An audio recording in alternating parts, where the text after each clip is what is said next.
Boa tarde.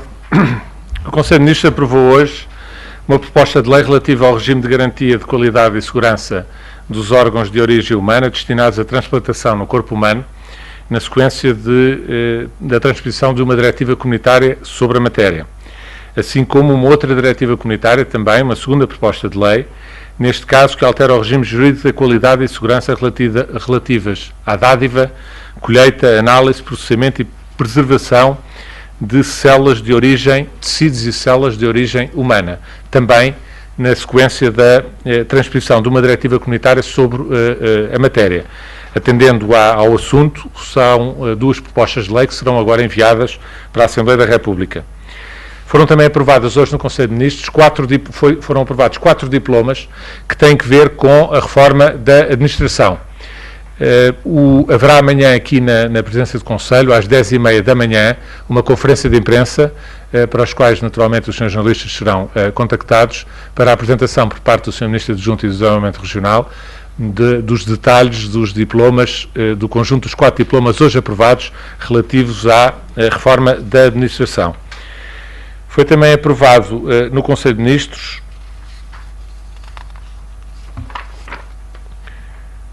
Foram aprovados no Conselho de Ministros também as formalidades para a extinção do Fundo de Garantia para a titularização de créditos, permitindo a reafetação do seu capital a outros mecanismos de apoio a pequenas e médias empresas. A extinção deste Fundo de Garantia e a reafetação dos respectivos fundos prende-se com o processo de criação da nova instituição financeira de desenvolvimento, que, como sabem, tem uma comissão instaladora e que está a fazer o seu trabalho por forma a que até ao final do primeiro semestre possa ser posta de pé esta nova instituição de natureza financeira que vai fazer, entre outras coisas, a gestão de aspectos financeiros importantes relativos ao quadro comunitário de apoio 2014-2020 relativo a fundos europeus. O Conselho de Ministros aprovou também uma alteração ao programa Solar H, no sentido de permitir que os fundos que resultam do reembolso de empréstimos passem a poder ser destinados também à concessão de financiamento no âmbito de outros programas de apoio à reabilitação e reconstrução urbana, como, por exemplo, o Recria, o ProHabita, entre outros programas. O Conselho de Ministros aprovou também um diploma que procede à adaptação dos estatutos da entidade reguladora de saúde ao regime estabelecido na nova Lei Quadro das entidades reguladoras. São, com estes novos estatutos, reforçadas as competências em matéria de licenciamento dos estabelecimentos prestadores de cuidados de saúde, passando esta entidade a concentrar, enquanto responsável pela regulação do setor, o processo. O Conselho de Ministros aprovou também uma alteração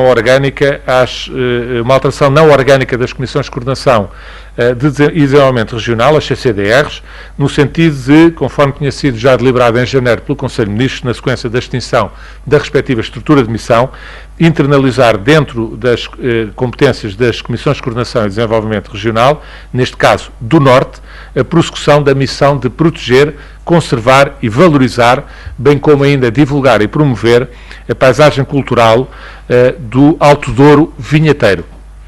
O Conselho de Ministros aprovou também uma alteração ao Fundo de Compensação Salarial dos Profissionais de Pesca, reduzindo o período mínimo de paragem da faina necessários para o início do pagamento de 5 para 3 dias consecutivos ou de 10 para 7 dias quando interpelados, num período máximo de 30 dias. É também criada a possibilidade do aumento do período máximo de concessão da compensação salarial, que passa agora a ser de 90 dias, quando anteriormente era de 60. Ao mesmo tempo, ainda é feita uma melhor caracterização dos requisitos que integram o âmbito regional, o âmbito material do diploma, resolvendo dúvidas anteriormente suscitadas acerca de sua aplicação.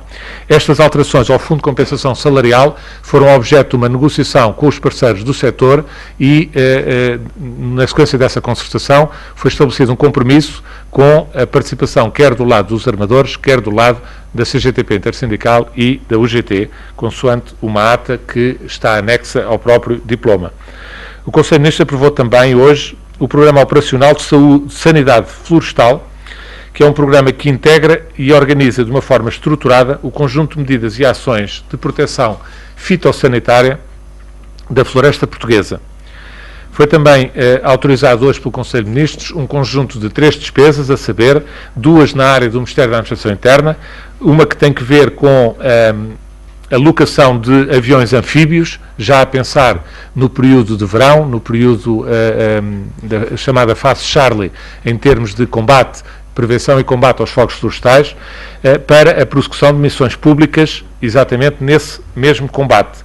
A despesa autorizada relativamente a esta matéria dos aviões anfíbios ascende até 6 milhões de euros, com encargos que serão suportados pelo orçamento da Autoridade Nacional de Proteção Civil. Ainda na área do Ministério da Administração Interna foi também autorizada a realização de uma despesa com a aquisição dos serviços que vão dar lugar ao Centro Operacional Norte do Sistema 112. Já está operacionalizado desde o ano passado, pelo menos, o Centro Operacional Sul do 112, e com este concurso que agora é lançado, fecha-se o conjunto da modernização dos centros operacionais Norte e Sul, que funcionarão em redundância relativamente ao serviço 112. Foi também a terceira despesa autorizada é no âmbito do Ministério da Justiça e tem que ver com despesa com a aquisição de bens de economato e outros consumíveis para os anos 2014 a 2016 até o valor de 5 milhões de euros. Por último, referir-vos que foi aprovado também, na sequência de parecer favorável da CRESAP, a nomeação de um vogal executivo para o Centro Hospitalar de Lisboa Norte, na sequência da renúncia de um dos vogais atualmente em funções. O novo vogal hoje nomeado é o Dr. Júlio Paulo Candeias Pedro. Fico à vossa disposição para questões que me queiram colocar.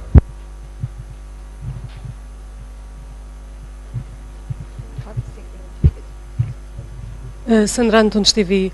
Sr. Ministro, hoje uma notícia que está a marcar o dia e que surgiu segundo informações do Ministério das Finanças é que o Governo quer ajustar o valor das pensões à evolução dos indicadores económicos para substituir a SERS. O Primeiro-Ministro já falou em especulação e pediu serenidade no debate. Este assunto esteve certamente em cima da mesa no Conselho de Ministros. Eu pergunto-me se confirma de facto e como é que vêem também este apelo do Primeiro-Ministro. Obrigado pela sua questão. Não esteve em cima da mesa do Conselho de Ministros porque isso é uma não notícia. Ou seja, há de facto, hoje na comunicação social, são postas a circular um conjunto de notícias que geram, do meu ponto de vista, algum alarmismo injustificado.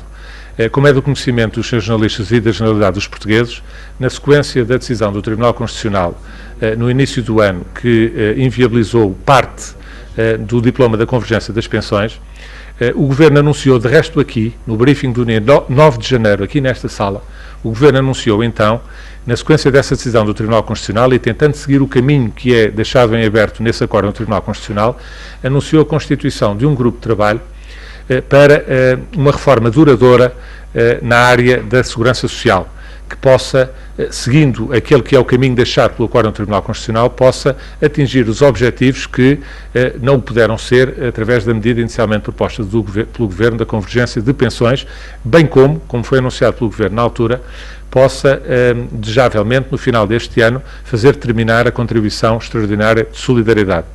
Esse grupo de trabalho está a trabalhar.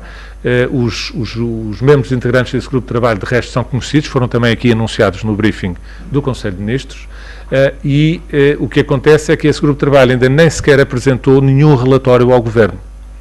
E, portanto, todas as notícias que saíram hoje na comunicação social podem fazer parte, naturalmente, dos estudos e das perspectivas de análise que estão sobre a mesa por parte desse grupo de trabalho, mas que nem sequer vinculou o grupo nesta fase, porque o grupo ainda não apresentou nenhum relatório ao Governo e muito menos vinculam o Governo ou o Conselho de Ministros, porque ainda não recebeu nenhum relatório sobre esta matéria.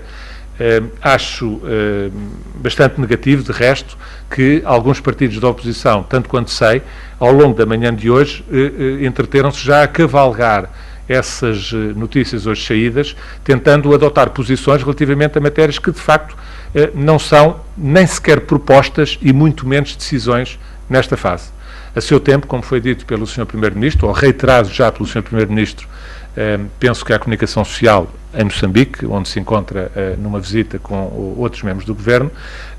O que deve haver nesta matéria é serenidade, aguardar pela conclusão dos trabalhos e depois eles poderem ser analisados, os trabalhos do ponto de vista técnico, terminarem os trabalhos do ponto de vista técnico e depois poder haver uma análise serena na perspectiva política para que se possam encontrar as melhores soluções que vão de encontro àquilo que foram as preocupações manifestadas pelo Tribunal Constitucional no seu acórdão no início do ano e que, ao mesmo tempo, atinjam os objetivos e os resultados que são necessários para uma trajetória sustentável também dos sistemas de segurança social.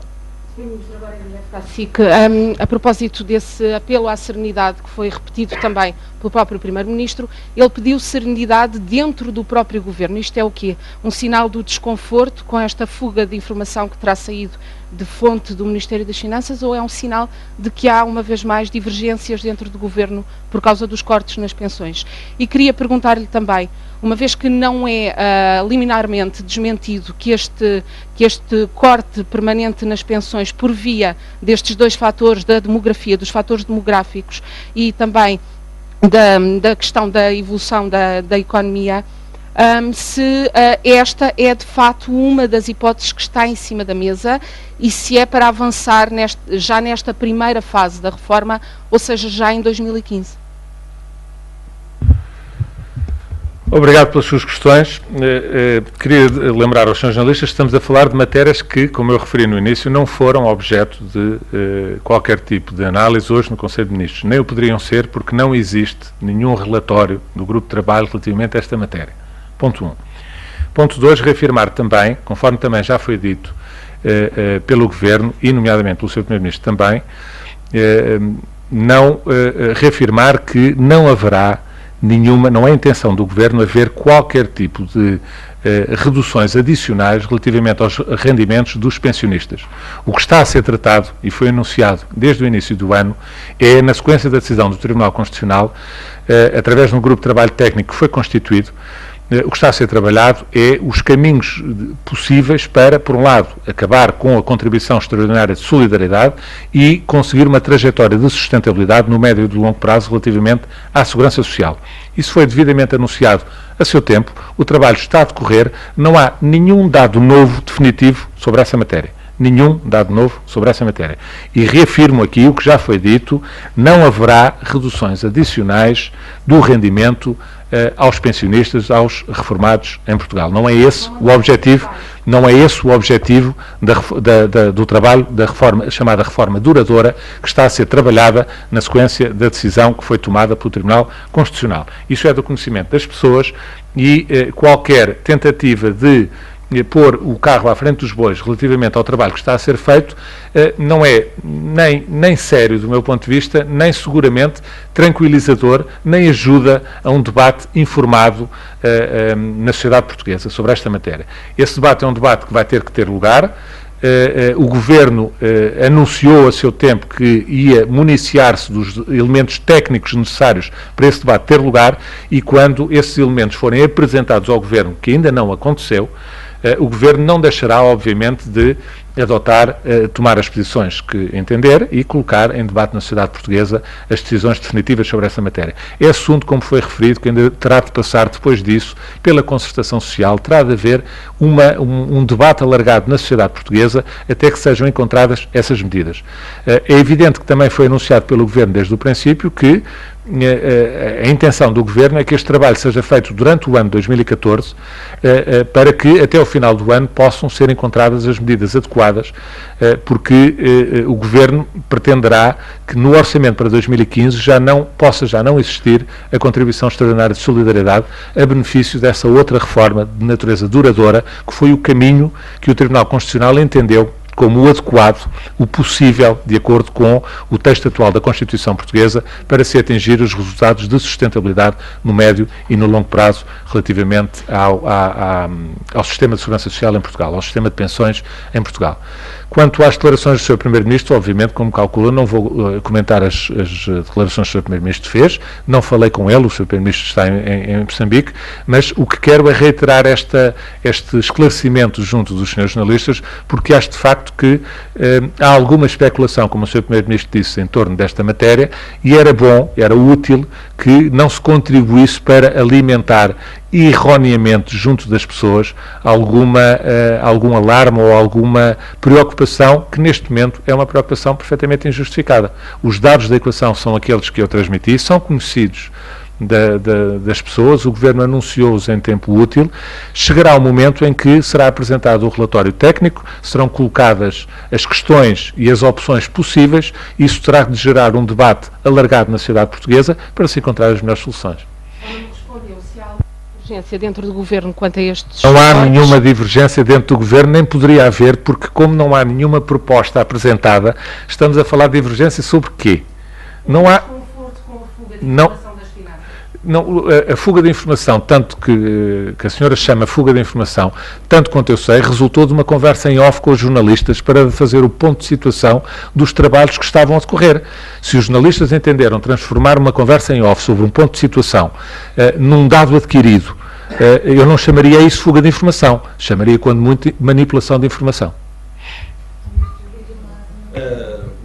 Boa tarde, Sr. Ministro. Tiago Contreiras, da RTP. Eu, se calhar, aproveitava a sua abertura para analisar temas que não estiveram em discussão neste Conselho de Ministros, para colocar duas questões.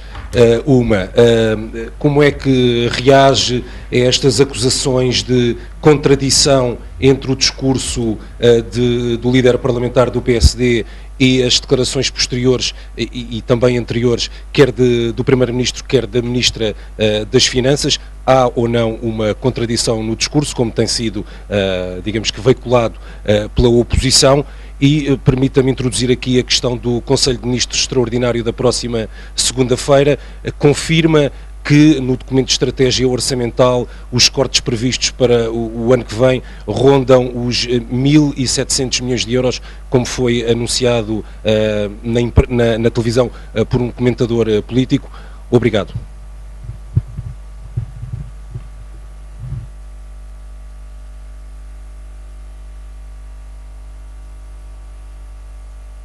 Desculpe, estava só a tomar nota das questões que me colocou, porque às vezes é mais fácil colocá-las do que tomar nota para depois não me escapar.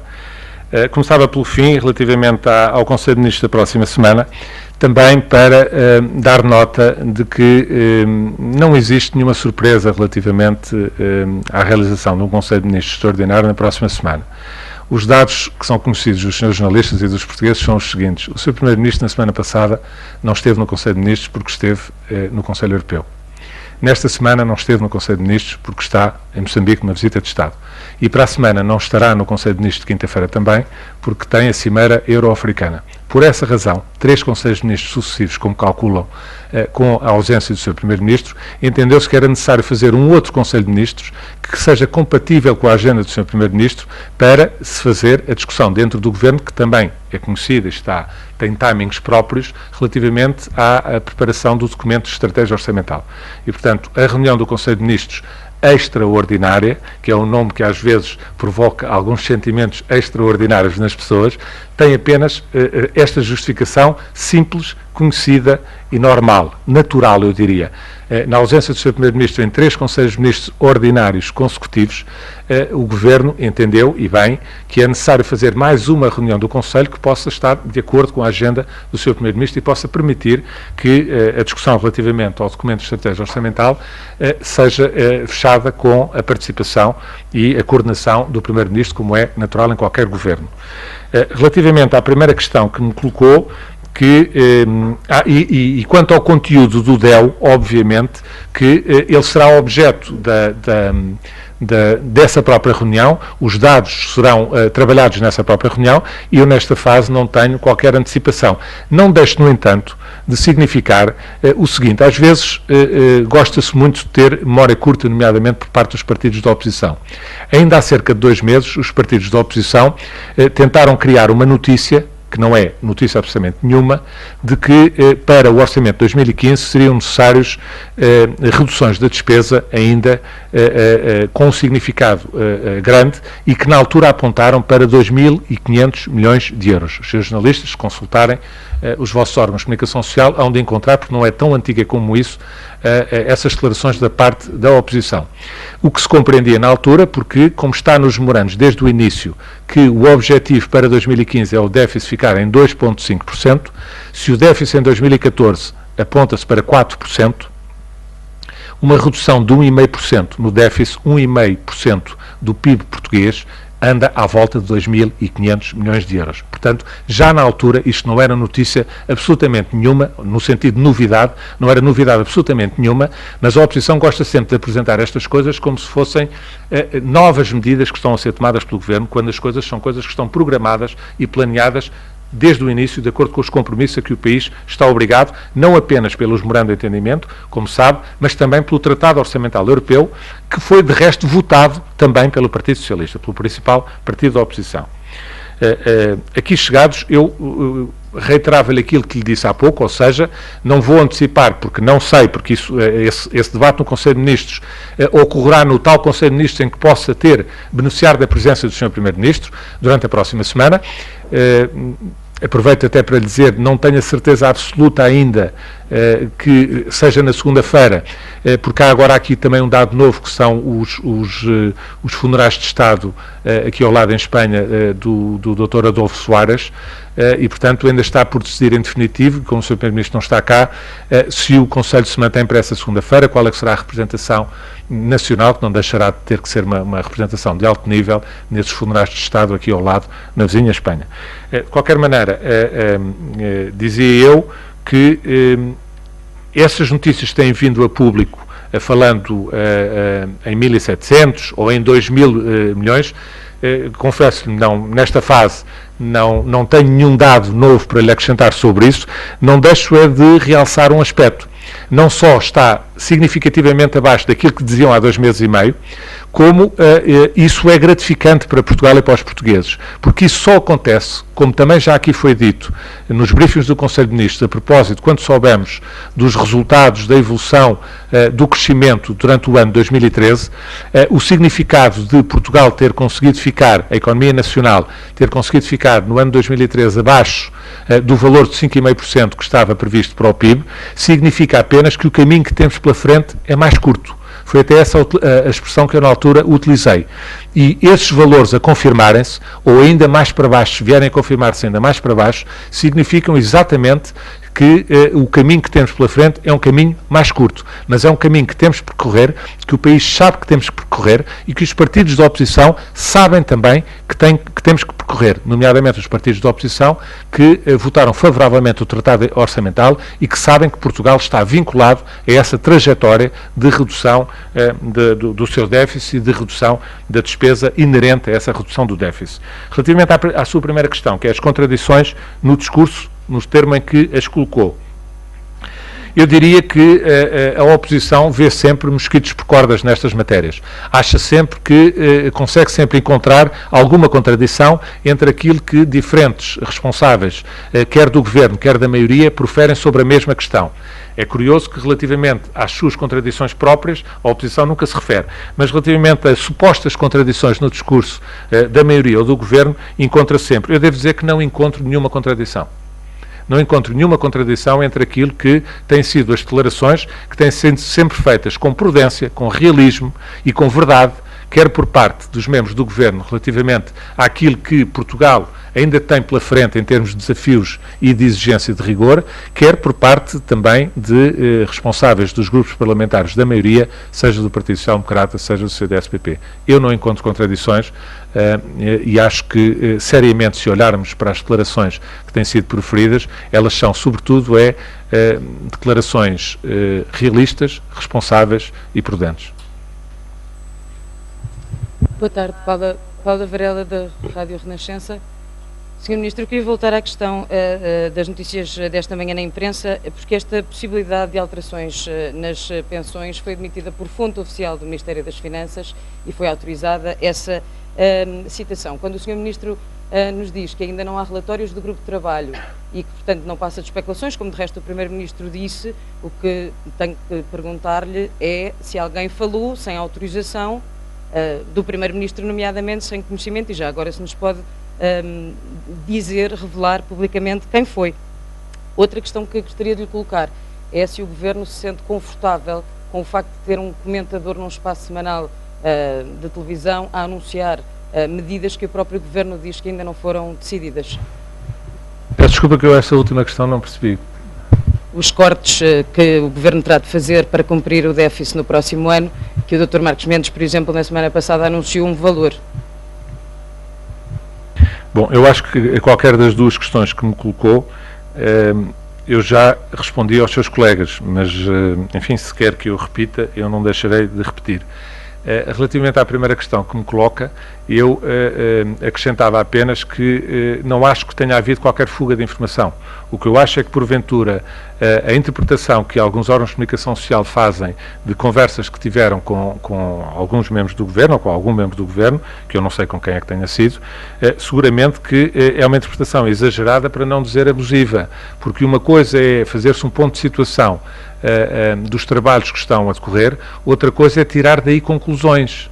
Eu acho que isso é um passo completamente exagerado ou abusivo.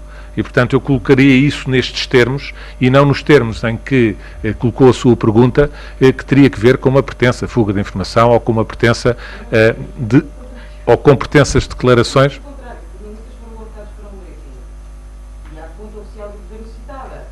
Houve autorização para citar essa fonte do Governo?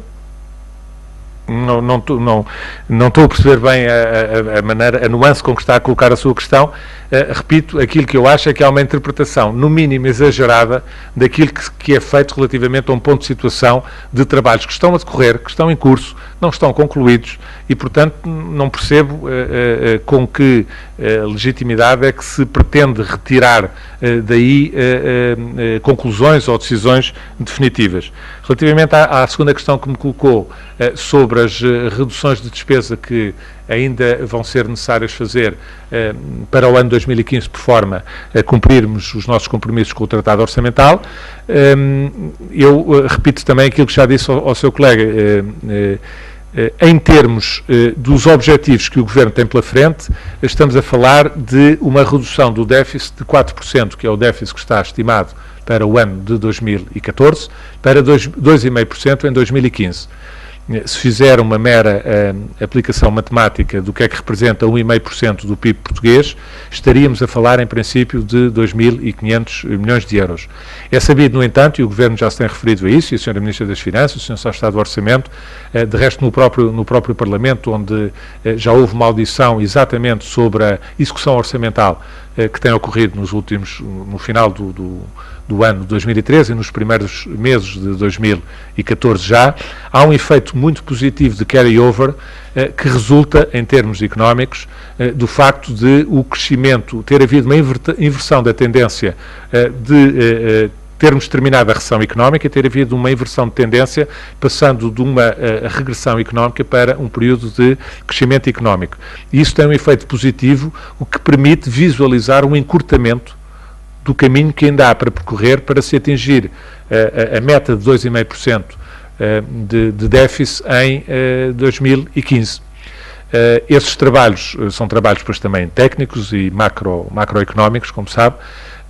O Conselho de Ministros debruçar-se-á sobre essa matéria, como referi também já a um colega seu, numa reunião que terá que ter lugar, em princípio, na semana que vem, provavelmente logo no início da semana, mas em data ainda a confirmar, mas assim que esteja confirmada, será transmitido isso também aos senhores jornalistas, será público, são sempre públicas as reuniões do Conselho de Ministros, público o seu conhecimento, como é evidente, e a única razão de haver essa reunião fora do dia ordinário prende-se com a agenda do Sr. Primeiro-Ministro, como eu referi há pouco também.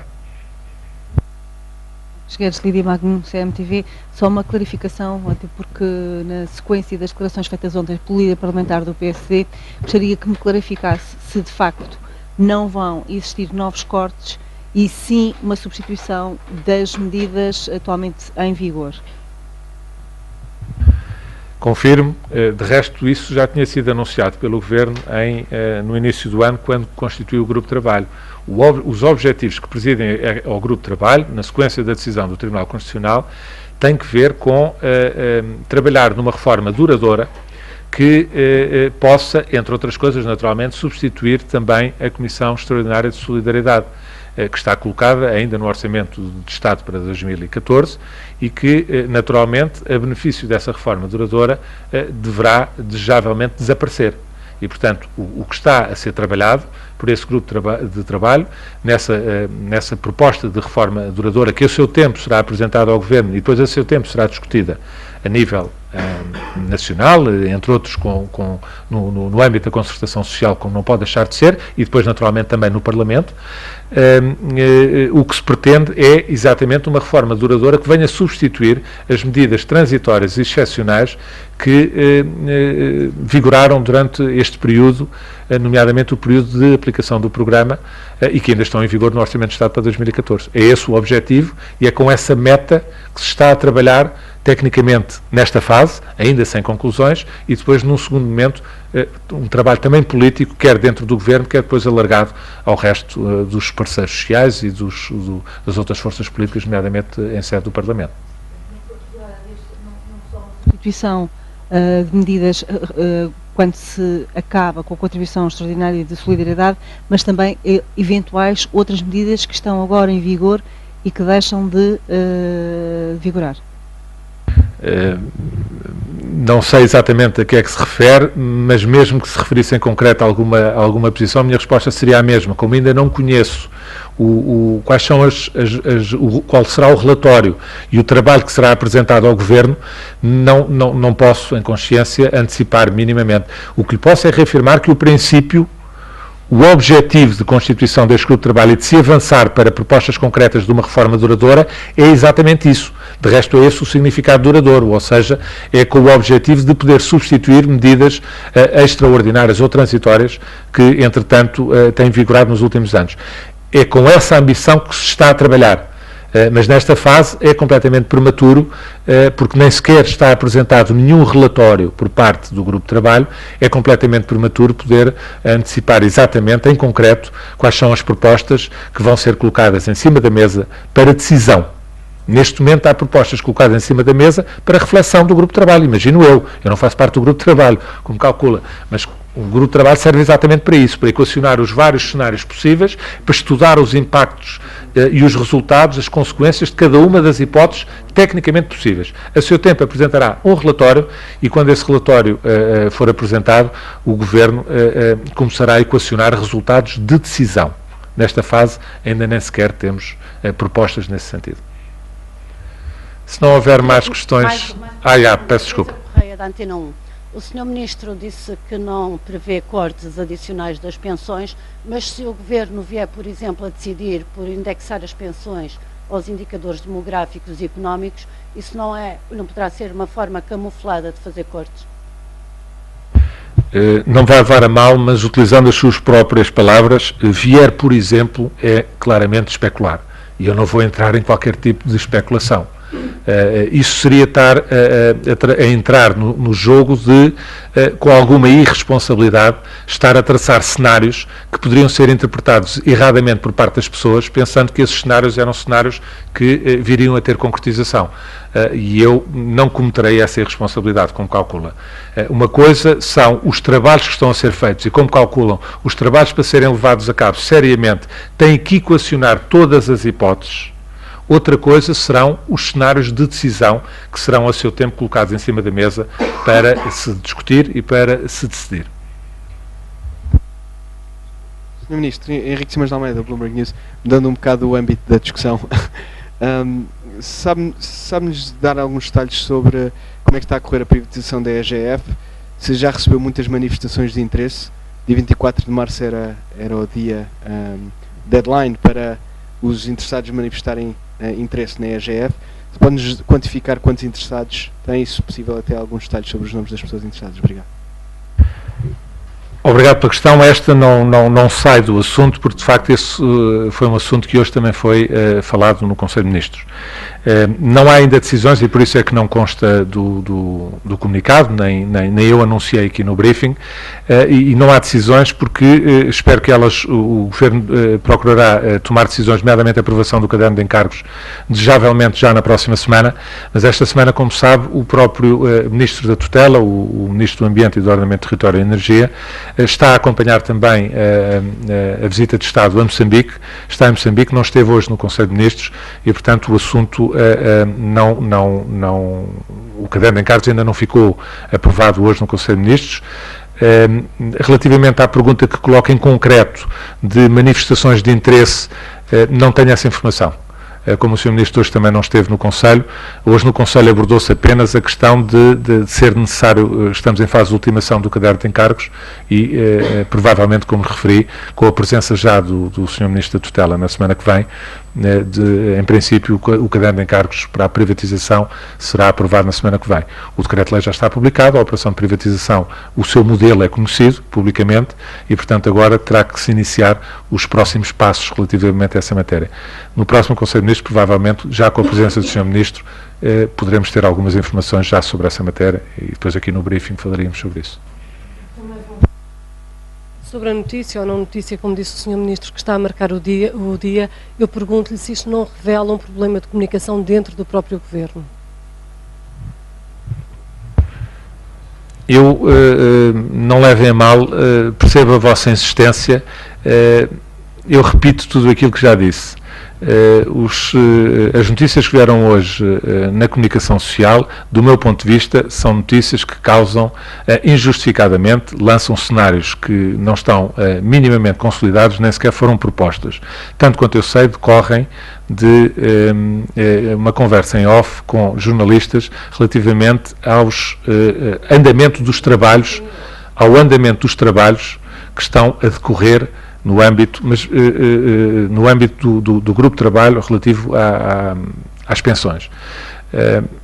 E eu já esclareci que, e os jornalistas sabem também, o grupo de trabalho não concluiu os seus trabalhos, não apresentou ainda um relatório e, portanto, qualquer conclusão que se tire sobre esta matéria é manifestamente uma conclusão prematura. Não há decisões absolutamente nenhuma, porque nem sequer ainda há propostas. Há trabalho em curso, sim senhor.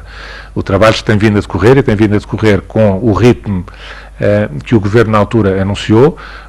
A constituição do grupo de trabalho ocorreu ainda no mês de janeiro, conforme foi noticiado aqui, com indicação inclusive dos membros que compõem esse grupo de trabalho. O trabalho tem vindo a decorrer. O ponto de situação sobre o andamento dos trabalhos não representa qualquer proposta concreta ainda, nem a apresentação de nenhum relatório ao Governo sobre a matéria.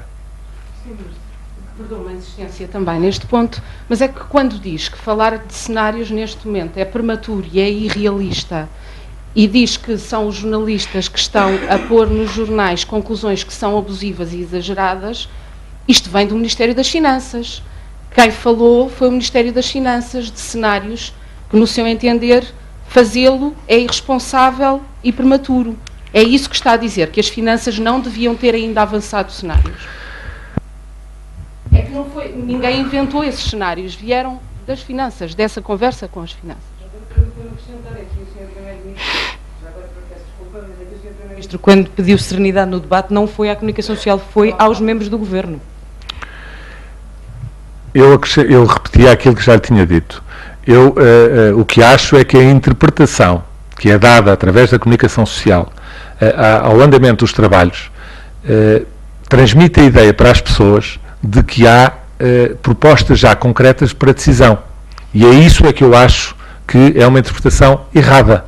Essa interpretação é errada. Já expliquei várias vezes que uma coisa é dar nota daquilo que é o andamento dos trabalhos, portanto, o trabalho que está a ser desenvolvido pelo grupo de trabalho.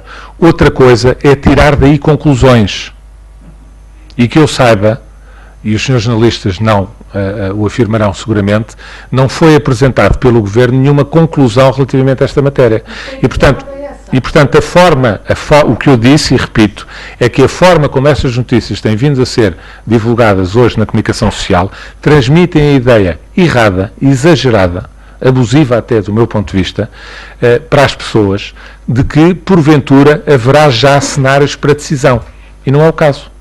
É só isso. Não é o caso. Portanto, faça-me a pergunta da maneira que quiser, mas a minha resposta é sempre esta. A minha pergunta não foi essa. A minha pergunta é, devem as finanças avançar cenários quando ainda é completamente prematuro falar de qualquer um? Então, porque não me parece que a crítica deva ser feita às notícias que saem Parece-me que a crítica tem mais a ver com o facto de ter o próprio Governo dado à comunicação social informação sobre notícias. Parece-me que é mais esse ponto que vai no sentido das declarações tanto do Primeiro-Ministro como de alguma forma também das suas. Porque se diz que são cenários, falar de cenários neste momento é irrealista e prematuro, então porquê que foi feito? Eu repito, à exaustão, vocês vão repetindo as perguntas, eu vou repetindo as respostas, porque acho que estão a querer falar ao lado da questão. Uma coisa é dar conhecimento do andamento dos trabalhos, outra coisa é apresentar cenários como se fossem cenários de decisão. E eu, com toda a franqueza, acho que o exagero está apenas aí. Não sou daqueles que acho que tenha que haver um secretismo absoluto relativamente àquilo que interessa à sociedade portuguesa e relativamente àqueles que são os trabalhos que ainda por cima são conhecidos, que estão a ocorrer nesta fase em termos técnicos. Não sei se pretende depreender das suas palavras que deveria haver pura e simplesmente um blackout da parte do Governo relativamente à existência desses trabalhos. O que eu acho que é abusivo e que é erróneo é quando se faz o ponto de situação do decurso desses trabalhos, apresentarem-se as coisas como sendo quase que decididas, quase que propostas, cenários de decisão. A diferença está só aí. Não está no facto de haver alguma transparência relativamente ao trabalho que está a ser executado. Eu não acho que, numa sociedade livre como a nossa e com liberdade de expressão e de informação como existe em Portugal, não acho que haja problemas sérios relativamente a haver transparência nisso. O que tem é que haver o cuidado de não informar erradamente, ou pelo menos não dar a ideia errada às pessoas de que se está numa fase diferente do processo quando ainda não se está. É só isso. A diferença é só essa. Eu acho que já perceberam que a diferença é só essa.